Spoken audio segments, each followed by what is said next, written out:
मेघं विशालवेगं रक्तोत्पलकोमलसमाप्तायं शिविनेत्रकर्णूरं शीतपुराणसामेहं रमोऽधिहंकारं रमोसिद्धारं मोहायिरीनारं रमोवत्सारं रमो लोकेशोविश्रावरम्।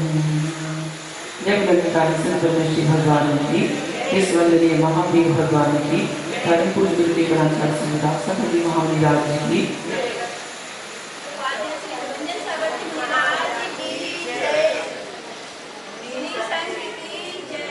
महानुभाव आचार्य भगवान कुंद कुंद स्वामी द्वारा रचित अष्ट पावन ग्रंथ के अंतर्गत शील पावन ग्रंथ की वाचना यहाँ पर चल रही है, जिसमें आचार्य भगवान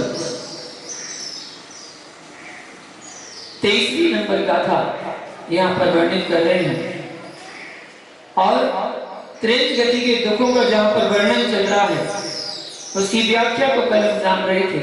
भगवती आराधना ग्रंथ गाथा 1587 से 1592 में भी बताया गया है राजा आदि से दंडित होना, सिर मुंडा करा देना मतलब पूरे बाल करवा देना, पीटा जाना, तिरस्कार पूर्वक दोष लगाया जाना, चोरी होना, राजा आदि के द्वारा धन का हरण, स्त्रियों को दोष लगाना, घर में आग लगाना, बाढ़ वगैरह से संपत्ति का नष्ट होना, डंडे कोड़े लाठी आदि से पीटा जाना, मुट्ठी का प्रहार होना, कांटों के ऊपर लिटाकर घोर मर्दन करना, कड़ाही में डालकर पकाना, मस्तक पर आग जलाना, आहार का रोक देना इत्यादि दुख तुमने मनुष्य गति में भी सहे हैं।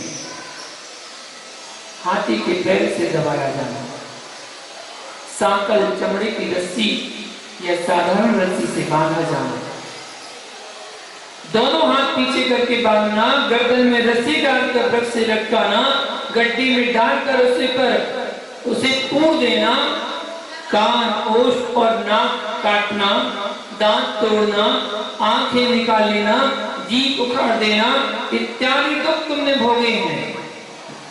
आग, वेद, शत्रु, सर्प आदि तथा सिंह शस्त्र के प्रहार से घात, शीत, उष्ण, डांस, मच्छर, भूख, प्यास इनसे तुमने मनुष्य भाव में जो शारीरिक और मानसिक दुख पाया है, हे धीर उस सब का विचार करो।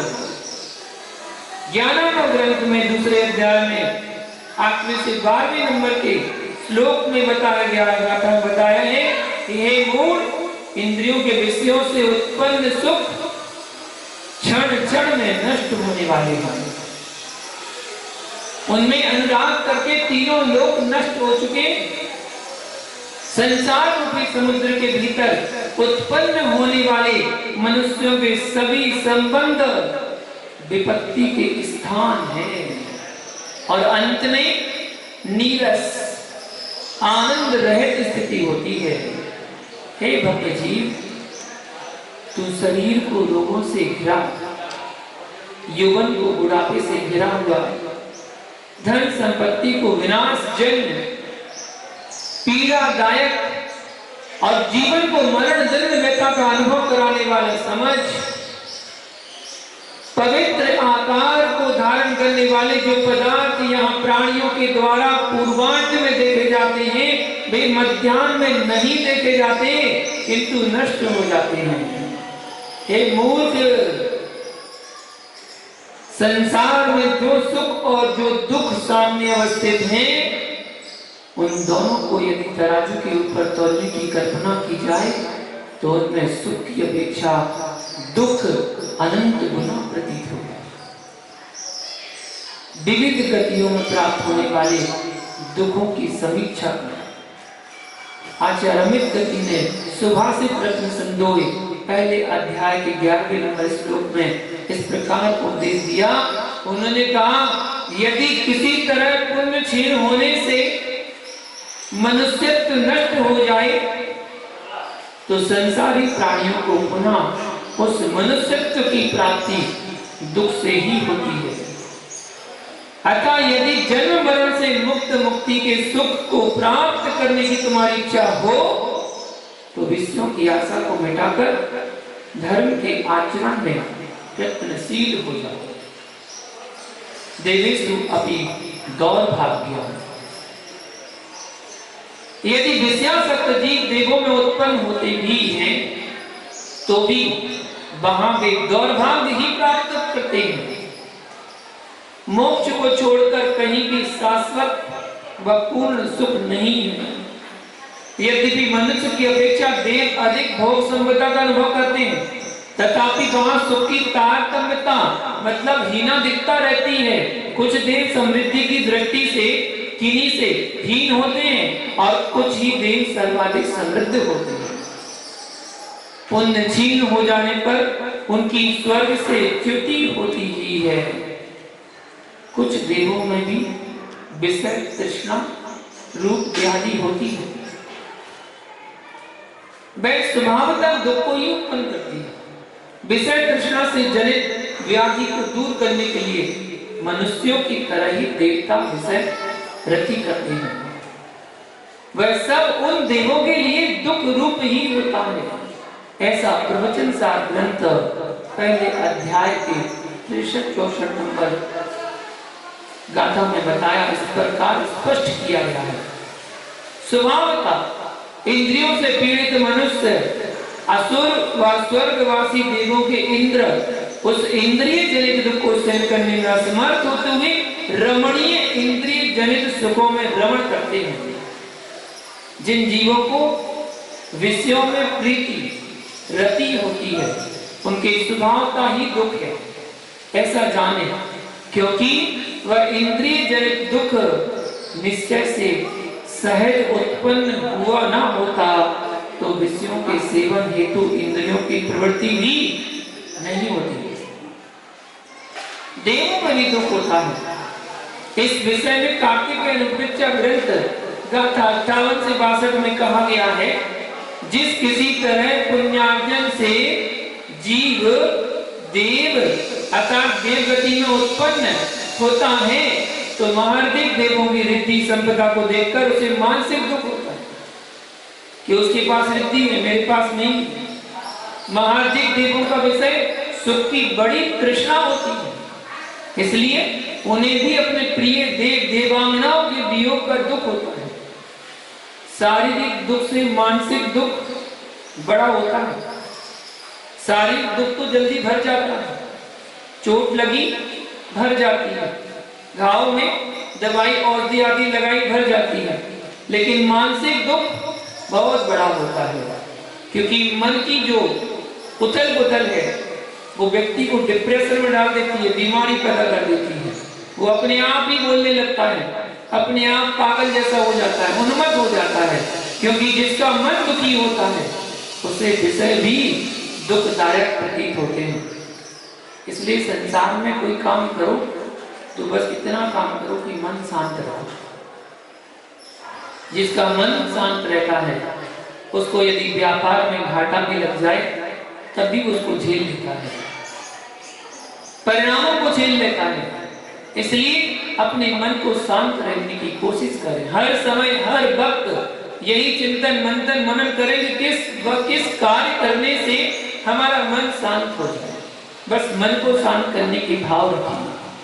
यदि देवों का भी सुख मनोहर विषयों से उत्पन्न होता है तो जो सुख विषयों के अधीन है वह दुख का भी कारण होता है।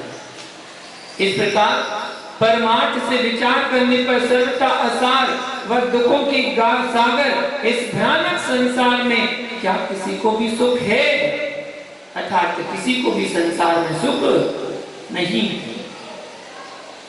भाव प्रावत ग्रंथ गाथा 12 नंबर में कहा भी गया है, हे महायश के धारक,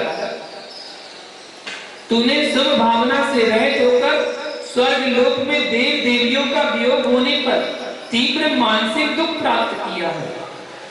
भगवती आराधना ग्रंथ गाथा 1593 से 1596 में भी इस प्रकार निरूपण किया गया है जब देवगति में अभियोग जाति का देव होकर वह परवश होकर इंद्रादि के द्वारा वाहन बनाया जाता है, तब उसे शारीरिक दुख से तीव्र मानसिक दुख होता है, जो असह्य है, असहनीय है। इतना दुख उसे उत्पन्न होता है। अभिमानी देव हुआ तो अन्य जो महर्दिक देवों को देखकर उसका मान का भंग होने से जो घोर दुख हुआ, उसका तो विचार करो। परवश होकर दिव्य भोग देवांगनाएं और स्वर्गवास त्यागने पर स्वर्ग से च्युत होते समय तुम्हें जो दुख हुआ, उसका स्मरण करो, वो भी दुख है। पवित्र और सुखी देव स्वर्ग से च्युत होते समय विचारता है कि मुझे अब दुर्गंध युक्त गर्भ में जाना पड़ेगा। वो विचार करता है कि दुर्गंध युक्त मुझे गर्भ में जाना होगा और वहां दुर्गंधित भोजन प्राप्त होगा, भूख प्यास की बाधा होगी। ऐसा विचार करते समय जो दुख होता है, उसका भी चिंतन है। इस प्रकार यदि देवेंद्रों तक को भी विषय सेवन में तृप्ति ना मिलने से अंत में दुखी मिलता है, तो फिर अन्य मनुजाति की तो बात ही क्या है। सुभाषित प्रश्न संधो पहले अध्याय के 6वें नंबर श्लोक में इस तथ्य को संकेत इस प्रकार किया गया है और कहा कि असुर, सुर व मनुष्यों के इंद्रों में जो भोगों से तृप्त नहीं हो पाया, उसे मनुजों में प्राप्त भोगों से तृप्ति कैसे मिल सकती है? यह ठीक ही है, क्योंकि जो समुद्र परिमाण वाले जल को पीकर भी तृप्ति प्राप्त न कर पाया हो, वह भला तृणाग्र स्थित जल बिंदु को पीकर क्या तृप्त हो पाएगा? अर्थात नहीं हो पाएगा। इस प्रकार एक ज्ञानी चारों ही गतियों में कहीं भी विषय सेवन से तृप्ति प्राप्त नहीं हो पाती, इसलिए सुख का लेस भी नहीं है। इसलिए विषय सेवन से वृत्ति कर शाश्वत सुख के साधन मोक्ष मार्ग में ही रति करो। यह गाथा का तात्पर्य हुआ। अब शीलवान तपस्वी पुरुष इंद्रिय विषयों को किस भाव से त्याग देते हैं, इस गाथा की व्याख्या कल करेंगे। आज के लिए इतना ही। जय बोलो पारसनाथ भगवान की।